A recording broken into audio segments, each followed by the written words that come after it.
Welcome to our episode about how to turn base metal into gold. We started talking about this earlier. Let me ask you, Bersabeh, have you turned any metal into gold recently? Yes. You have.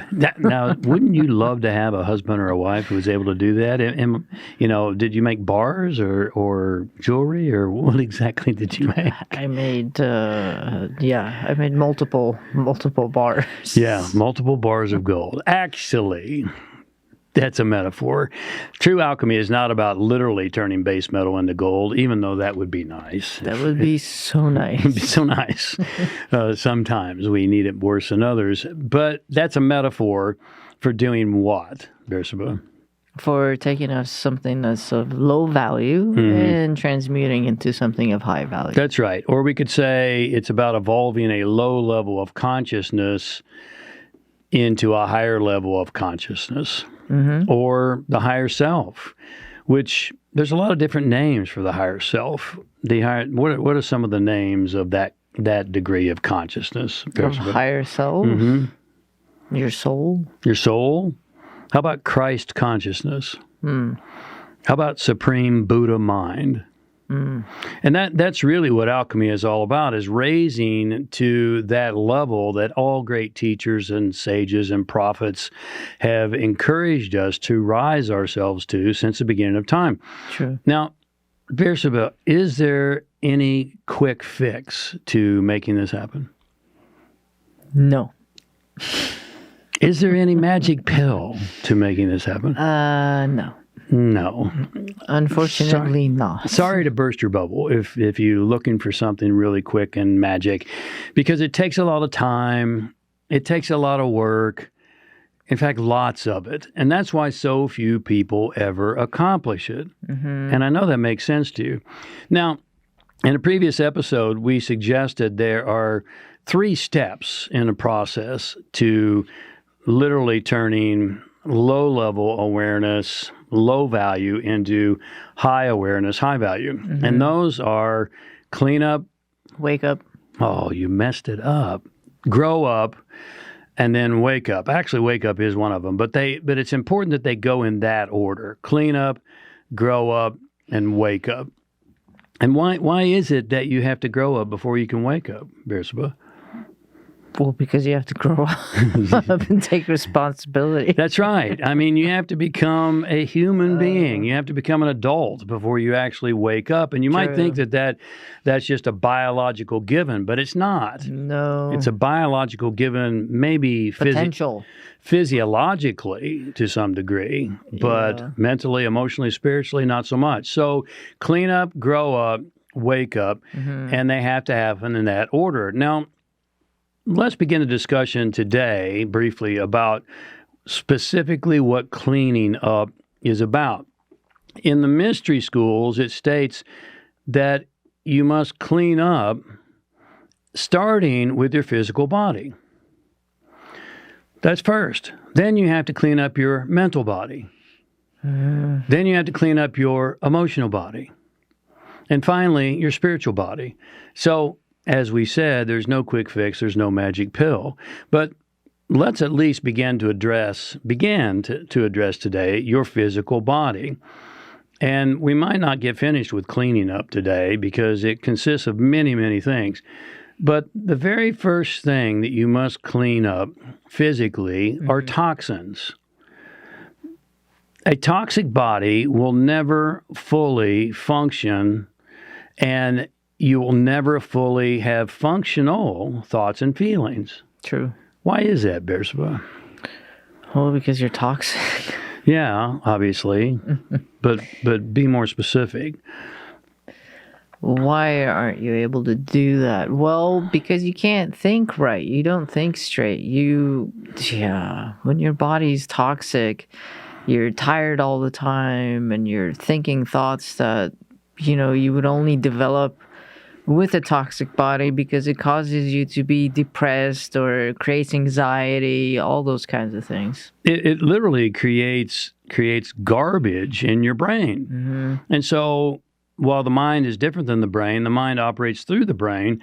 Right. The brain is the vehicle of the mind. You're not going to be able to clean up your thoughts and feelings. And the heart is the center of the feeling center of the body when you've got toxins, because they're going to get in the way. And this is where so many personal development methodologies miss the boat.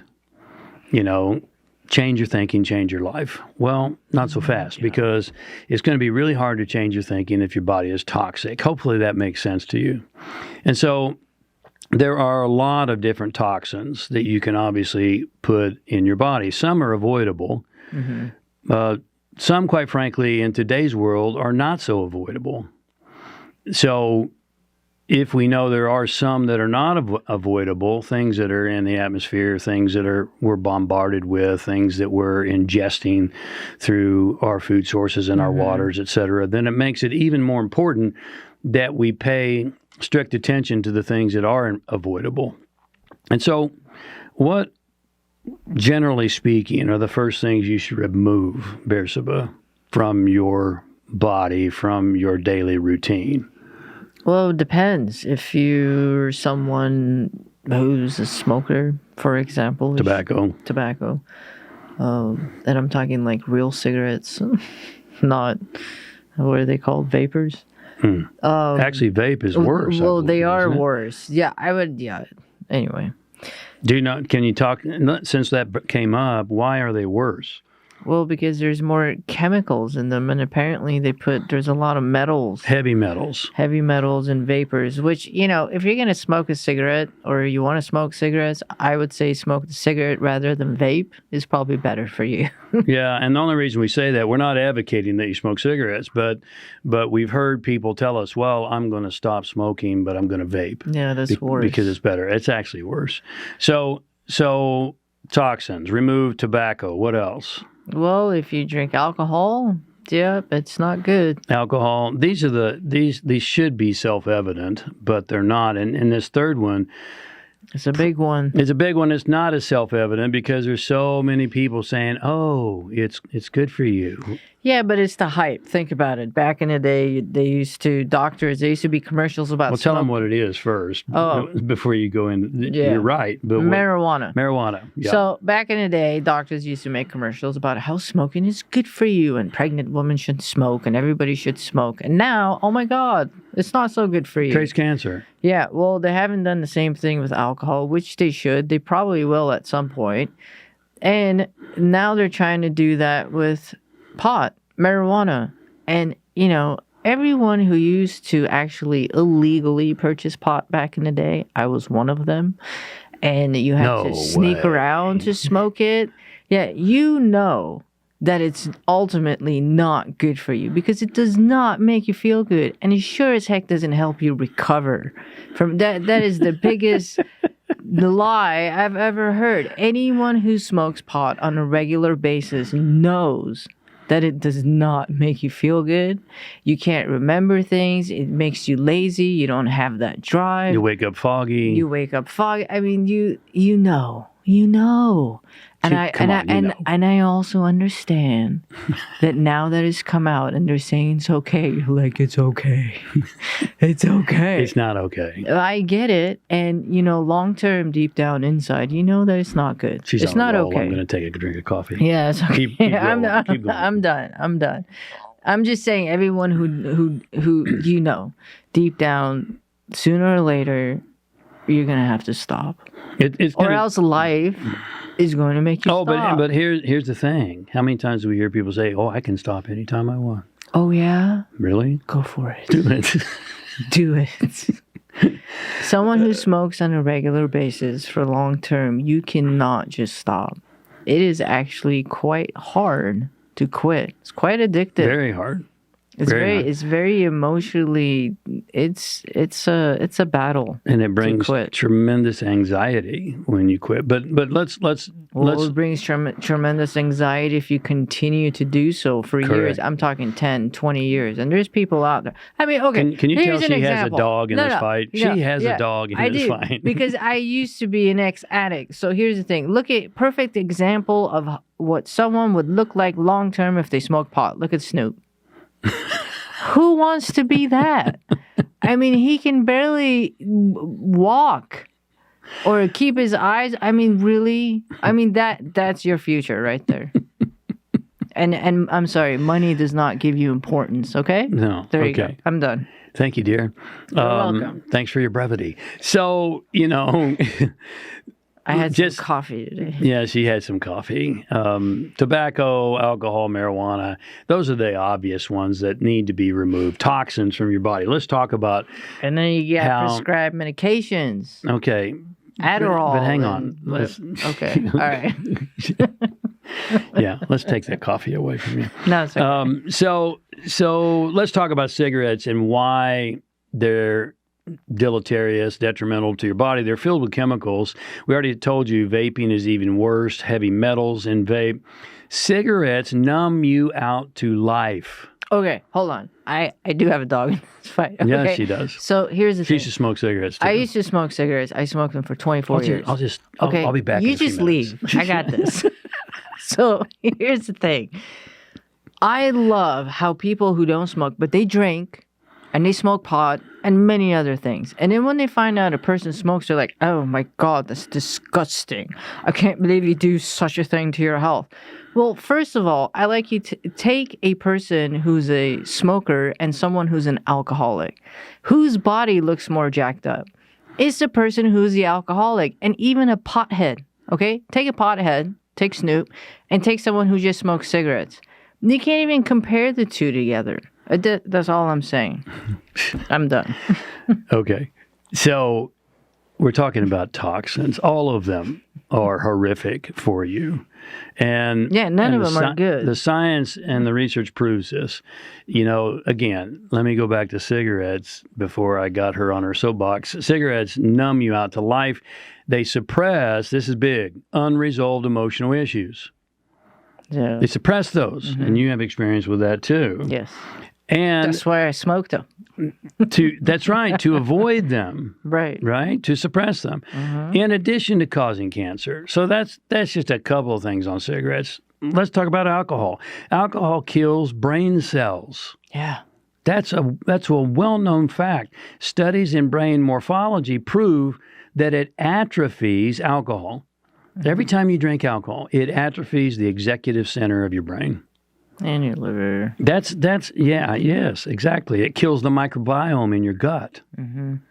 And what we know now is that things like dementia and Alzheimer's start in the gut. And so it gives you a greater chance drinking alcohol. And you say, well, I'm just a social drinker. Doesn't matter.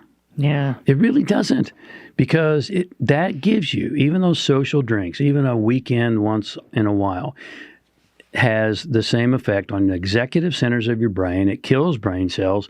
It kills microbiome in your gut, and it gives you a greater chance for Alzheimer's and dementia. Horrible disease. My father died with Alzheimer's, and didn't you have a grandma? Yeah. That's not fun. Now, while pot, who my beloved has already gone on a rant about, is in vogue right now, it's very detrimental.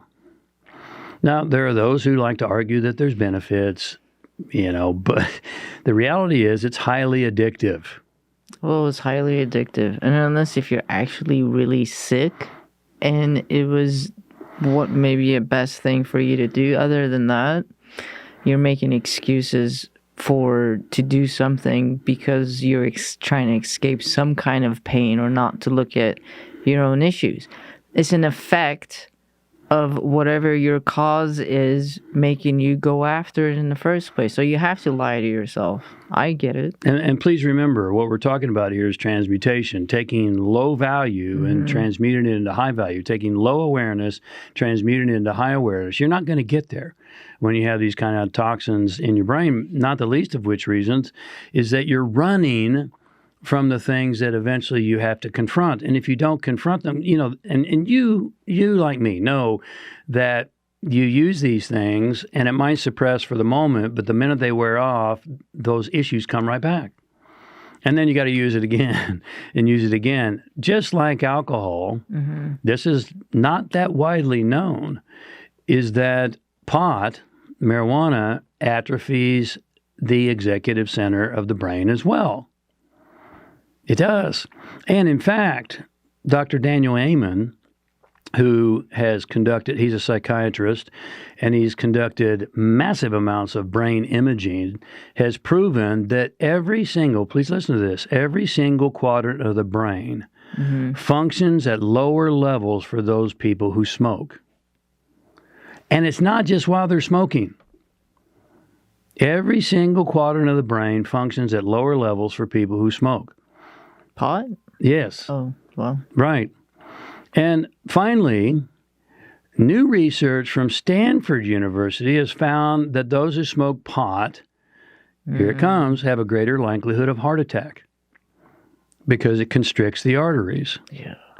Now, there's a lot more toxins, and we said cleanup is a big topic, and we wouldn't complete it today. So we're going to roll it up for now with those toxins that are definitely in your control. Not easy. It's not supposed to be easy. If it was easy, then everybody would be at their peak. And they're not. These toxins are all within your control, and we realize it's difficult. You might have an addiction, and our heart goes out to you. But unless and until you beat these, it will be next to impossible to fully clean up and turn base metal into gold. Yeah. So hopefully that's given you something to think about. Yeah, hopefully this was uplifting for you. And act upon. Well, it should be uplifting because the results are very uplifting. Well, the results are for sure. Very uplifting. Look at what the results have created right here. She could barely talk when I first met her, you know. She was so inside. Anyway, thanks for a couple moments of your day. God bless you. Lots of love. We'll talk to you again next week.